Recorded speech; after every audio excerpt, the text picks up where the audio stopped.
Florida. From Holland to Hillsdale. And everywhere in southwest Michigan. It's time for Future Tense.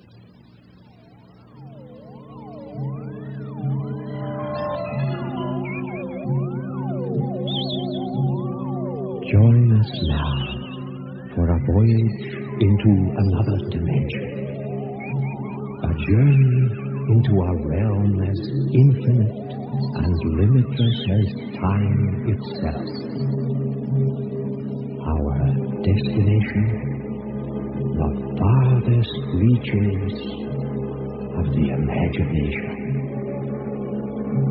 WMUK Special Projects presents Future Tense.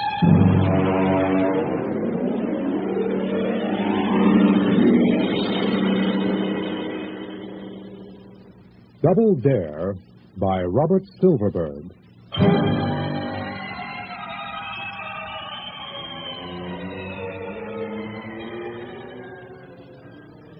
Our ship sat down on the planet Bilmerang right on schedule. Kemmerich and I stood at the viewport and watched the big Domerangial official cross the field to our landing ring. He was dressed in a bright yellow tunic, clean gray bushpins, and was wearing a glittering jeweled diadem. He was walking in that ponderous way those people always walk, and it seemed like a long time before he actually reached the ramp and climbed into the ship. Greetings, gentlemen. I see you have come through the trip in fine shape. My name is Florbesh. I'm your liaison while you are with us. My name's Marner. Pleased to meet you. And I'm Kemmerich. Well, what happens now, Florbesh? You have landed at a spaceport just outside our capital. I have come to take you to your quarters. We are providing you the finest accommodations our planet can offer you. We want your working conditions to be the best. Glad to hear it. The actual test will begin as soon as you wish. May I offer you good luck? Oh, we won't need it. It's not a matter of luck at all. It's brains. Brains and sweat. Very well. That is what you are here to prove. It ought to be amusing in any case, whatever the outcome may be. The whole weird deal had begun back on Earth. And it started where most arguments like this start, in a bar. Kemmerich and I are top engineers back home. That's Kalamazoo, Michigan. And when this visiting Domerangi made a few cracks about our civilization being second-rate in technology, we made a few choice remarks about his own technology. Well, the thing got into the news agencies and created quite a stir. It finally led to a regular interplanetary controversy over who had the best technical brains, Earthmen or Domerangis. So, here we were, Kemmerich and I, sitting in an alien hotel room millions of miles from home, staring glumly at the walls. Well, we're here, Marner. We're here. And we're going to show them up and go home rich and famous. You got that? Oh, I hope we can show them. Well, we've got to. Between the two of us, we can match anything they throw at us. Well, can't we? Sure we can. Just look at this door mechanism, for instance. A simple cybernetics mechanism. Yeah. An ordinary gadget. Not nearly as efficient as our kind, either. That's just the point. Apparently, these Domerangis aren't half as sharp as they think they are. We said we could duplicate anything they showed us, right? Yeah. And they've got two of their engineers on Earth trying the same stunt. Okay. So if our boys stick them, but we dope out everything they throw at us here, we've won. The president is counting on our versatility, Marner. That's all we need. Versatility, cleverness, and hard work. Yeah, we'll beat those silly-looking pants right off them. Kemmerich always did remind me of a football coach talking to his players at halftime. But at the moment, I was glad of it. I needed reassurance, and his own confidence was infectious. I cheered up, and by the next morning, we were ready to begin our part of the test. Florbesh came in to see us again. Good morning, gentlemen. According to our agreement, we have equipped our most modern laboratory for you. We will give you 2 preliminary problems when you have dealt with them. If you can deal with them, we will give you a 3rd problem. And if we fail on any of them? Why, then we shall have proved our point. Fair enough. But suppose we deal with all three, Florbash. How do we win this thing? Do we just go on with your projects until we've missed? Oh, no. According to the agreement between our governments, the test is limited to 3 problems only. The same is true for our team on your planet. We consider that if you do indeed complete all 3 projects, you will have demonstrated your ability.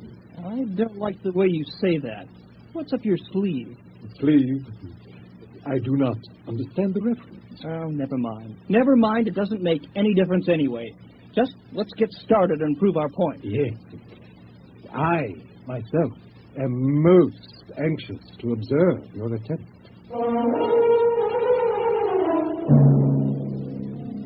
The lab that was to be our workshop until we won or lost this contest was a sumptuous place. The sort of research setup a sane engineer never even bothers to dream about. We stood there, admiring it, Kemmerich and I, while Florbash waited for one of us to say something. Well, we're impressed. Yeah? Well, it won't be hard to pull off miracles in a lab like this. You're making it easy for us, Florbash. We are honest people. If you fail, it cannot be blamed on poor working conditions. Okay. When do we start? Oh, at once. Observe your first test. What? That little plastic bottle? With the contents. It is a depilatory, a bit rubbed on each cheek, and you do not need to shave your beard for a week's time. It is the bottle. Duplicate the product. But we're engineers, not chemists. Never mind, Marner. Never mind. Okay, Florbash, that's the first project. Give us the second at the same time. That way we'll each have one to work on. For 2 projects at once. Very well, gentlemen, as you wish. The second is a trap for small house pets. Oh, like our mousetrap, huh? I do not know your mouse trap, but this is a most ingenious device. Our house pests are color sensitive, and this trap flashes colors as a lure. To Krengel's Demertzes, we use this. For Pritrones, we activate this device, and so on. As you can see, it is most versatile. We have supplied you with an ample number of vermin of different sorts. They are in cages there at the rear of the laboratory. I believe you have everything else you need. You mean this is all? To duplicate these 2 products. If you can. Okay.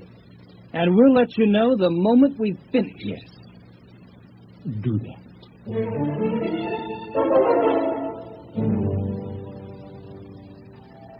I didn't like the way he looked when he said that.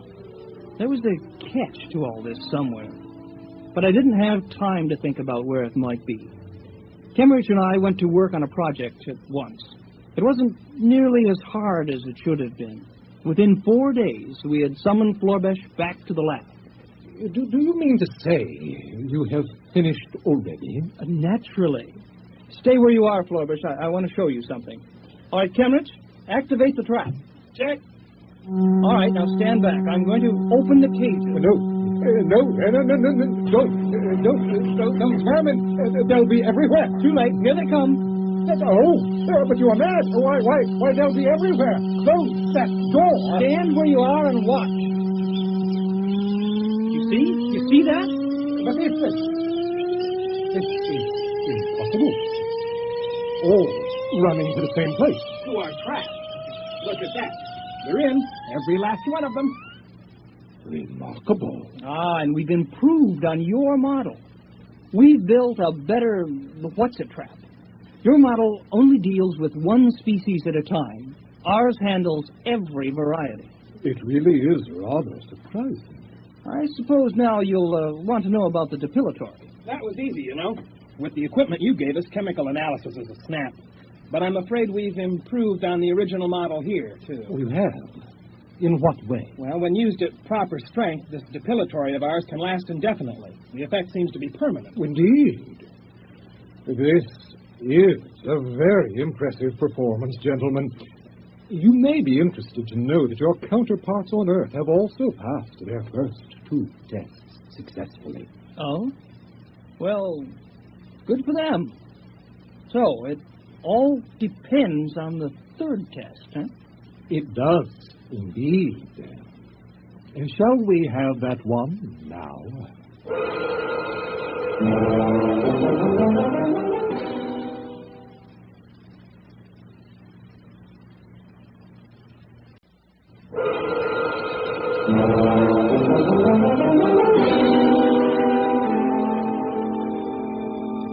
Permit me to remove the cover.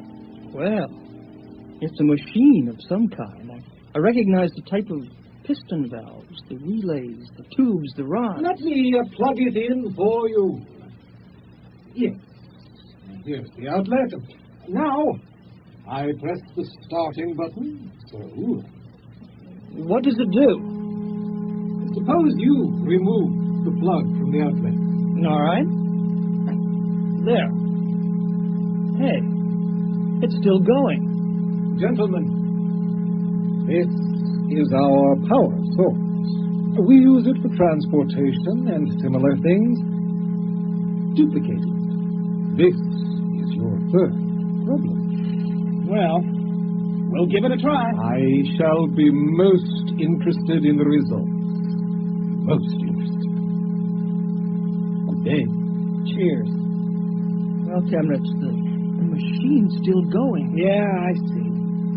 I wonder, can we build a perpetual motion machine?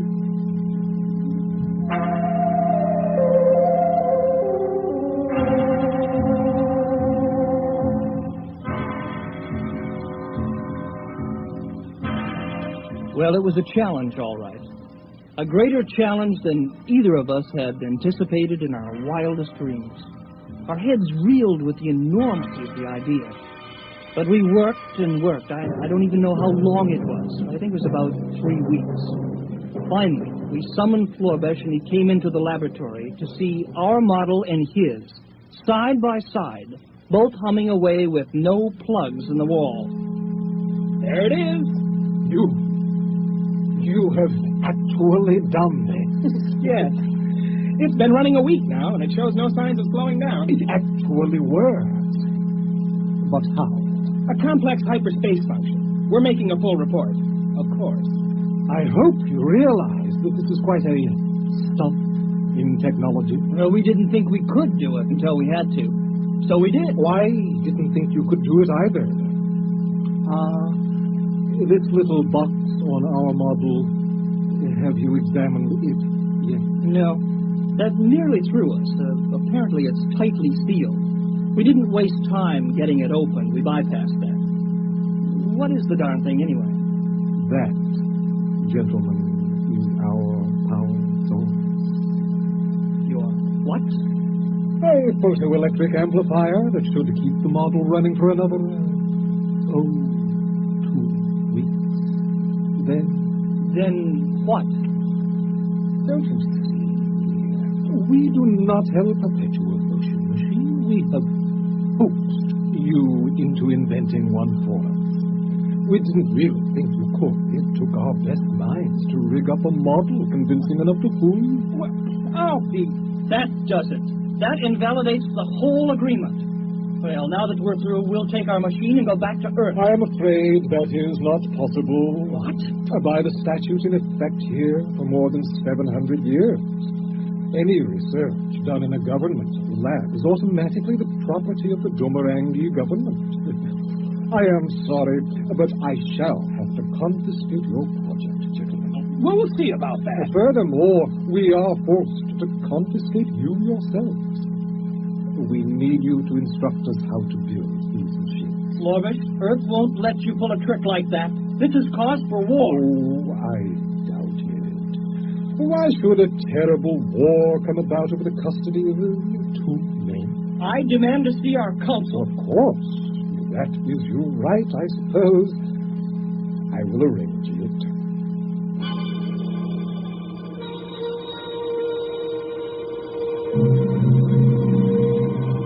Well, there it was. Now that it was too late, I knew what the cause of my uneasy feeling was. The consul from Earth was a white-haired, sturdy gentleman with a ruddy face and a suave manner. He came to see us in our hotel room that same evening. Now, please, rest assured we shall make every effort to extricate you. Do you realize what immense scientific prestige you've given to Earth? That lot of good that does us now. Well, authorities on Earth have kept me informed on the progress of the two Domerangis. They got through the first two projects as easily as you two did. We already know that. What of it? Well, now, this is the delicate part of the whole affair. I hate to put it into words, but in fact, the people on the Earth end of this deal had much the same idea as the Domerangi.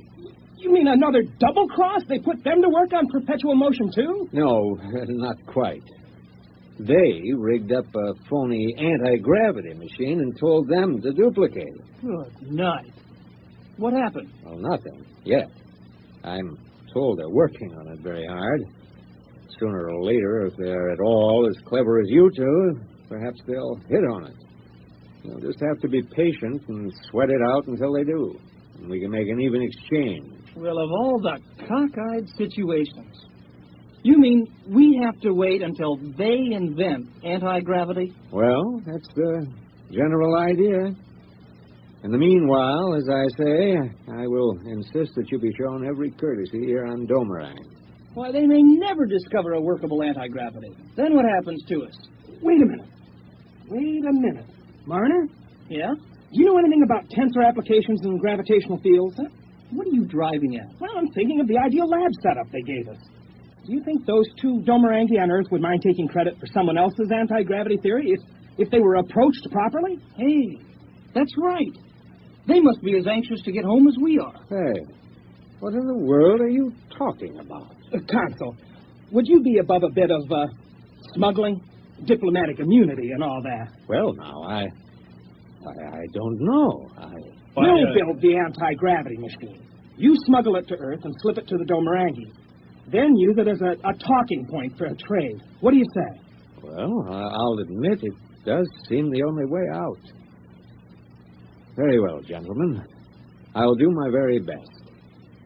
But there seems to be just one hitch. What's that?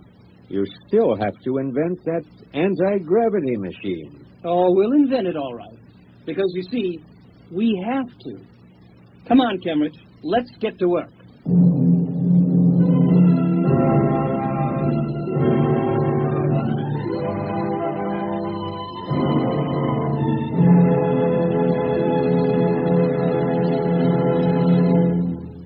WMUK Special Projects has presented Double Dare, written by Robert Silverberg.